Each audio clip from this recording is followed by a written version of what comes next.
So in the process of getting these trailing arms ready for the track car, I got to get them prepped up and ready. So they got to get completely broken down. Got to take off the heat shields, get them cleaned up. I'm probably going to put new ones on here because I have better ones.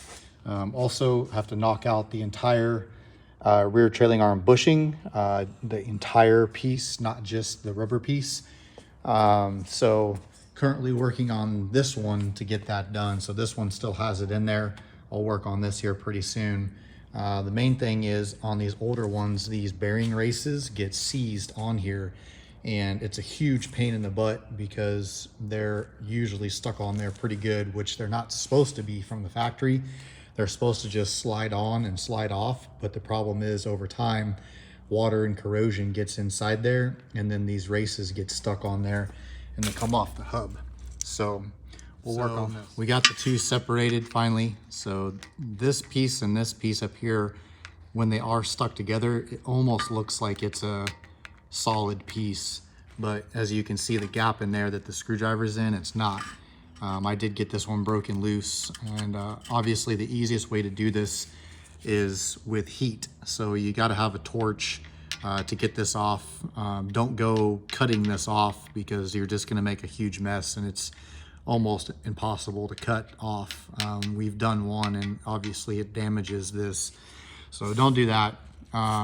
Get some heat, get a torch just the bearing race itself, and most of the times if you clean this up really well too before you try to take this off, it'll make it a lot easier. So remove all the corrosion off of this piece before you start removing this piece, and then heat it up, and that'll help. See if we can get this one just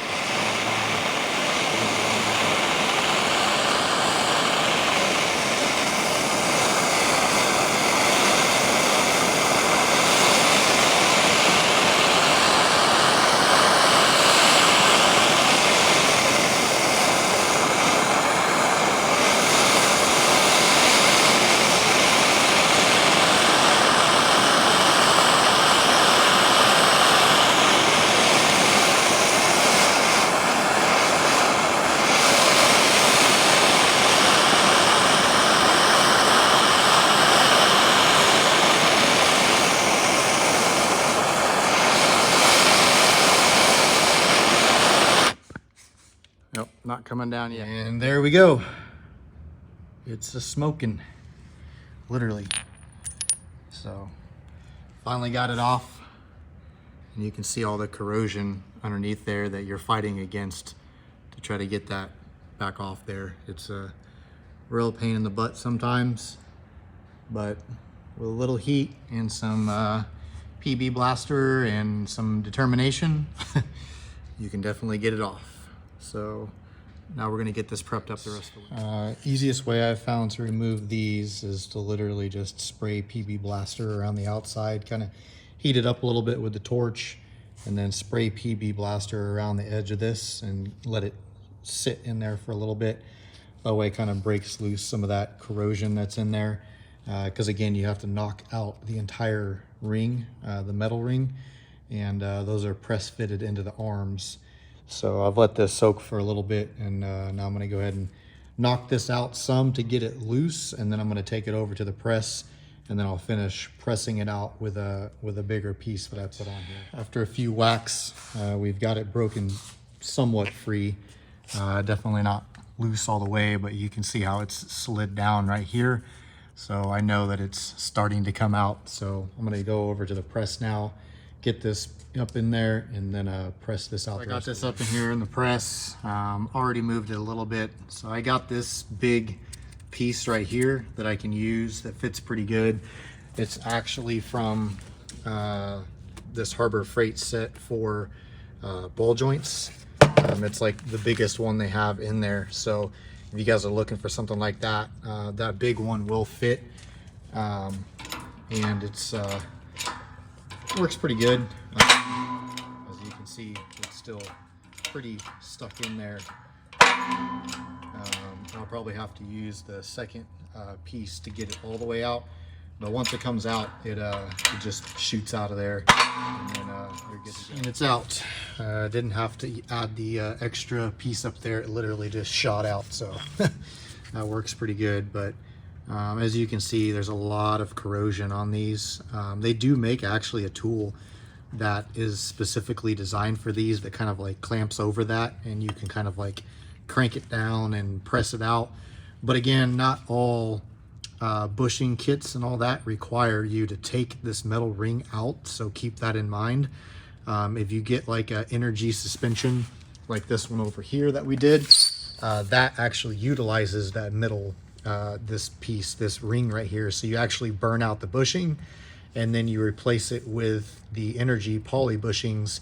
So just keep that in mind if you're doing this, that not all of them need for this to come out. So yeah, don't take it out if you don't need to. So update on the trailing arms, all pulled off, all prepped up, about ready to go. We had one mishap. One of the 10 mils broke right here, and that really pisses me off, and I don't have a small enough extractor for that. But that's okay, it's just for the heat shield, so whatever. We're gonna get these ready a little bit more. I got them cleaned up pretty good. I still need to go through and kind of prep this one a little bit more. It's got some rust on it on some of these spots, so I'm gonna wire wheel some of this down and get it coated so that way it doesn't rust anymore. And then also I'm gonna get these ready to drill the holes for these mounts as well. All right, almost went home for the day, but I found drill bits that I didn't know I had, because I wanted to finish this job before I left. So on this trailing arm, I got the 2 holes drilled for the PCI rear trailing arm bushings, which are, this drill goes right here. So these actually fit just like this right in here. And then what you do is find the center. I center punch this one and center punch this one. Then I'm gonna drill these holes out as well, and then fasten this down. And really that's pretty much all there is to it with these, aside from obviously removing all the stuff to begin with and then drilling the holes. But pretty simple, straightforward process as long as you have the correct tools and drill bits. I'm gonna get these finished up and get them installed. All prepped up, cleaned up, painted some of this area, prepped up here, cleaned up, painted. So got both these pretty ready. Still gonna do some more cleaning up once I get this put on. You know, there's actually some stuff I need to do to these to strengthen them up. Some pieces down here that I need to do to correct the geometry. A few more things I need to do. Also clean these caps that came off that are just like dust boots. They actually go back on here to cover the bolt. So I'll put those back on here pretty soon, as soon as I get all this stuff together, and then I'll give you guys an update.